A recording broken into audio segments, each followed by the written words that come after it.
क्या आप जानते हैं कि महाभारत का सबसे बड़ा त्यागी योद्धा भीष्म पितामह दरअसल एक चोरी और श्राप का परिणाम था? ये कहानी है प्रकृति के 8 देवताओं की, 8 वासुओं की। अनल, अनिल, सोम, अहस, धरा, ध्रुव, प्रत्युष और प्रभास।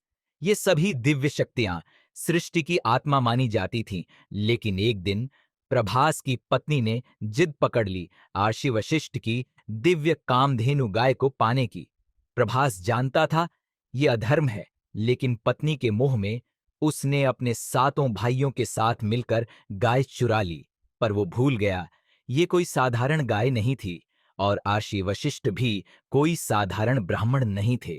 वशिष्ठ ने अपनी तपोबल से सब जान लिया और दिया भयानक श्राप। अब तुम आठों वासु मनुष्य रूप में जन्म लोगे और भोगोगे मरण धर्मियों का दुख।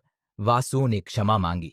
तब आर्षि बोले, श्राप वापस नहीं होगा, लेकिन 7 वासु जन्म लेते ही मुक्त हो जाएंगे। पर प्रभास, जिसने अधर्म की शुरुआत की थी, उसे मिलेगा लंबा, पीड़ाओं से भरा जीवन।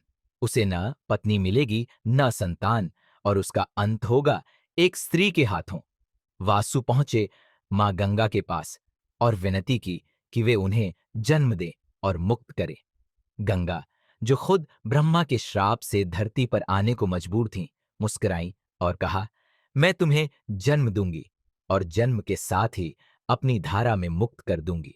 गंगा ने 7 वासुओं को जन्म दिया और जन्म लेते ही बहा दिया। पर जब 8वां वासु प्रभास को बहाने लगी, तभी उन्हें रोक लिया गया राजा शांतनु द्वारा। गंगा का वादा अधूरा रह गया और जन्म हुआ एक ऐसे बालक का जो आगे चलकर बना देवव्रत, जिसने लिया आजीवन ब्रह्मचर्य का व्रत, जिसने त्यागा सिंहासन और बन गया भीष्म पितामह। एक चोरी, एक स्त्री की जिद, एक श्राप और एक व्रत, यही थे वो बीज जिनसे जन्मी महाभारत की सबसे बड़ी त्रासदी।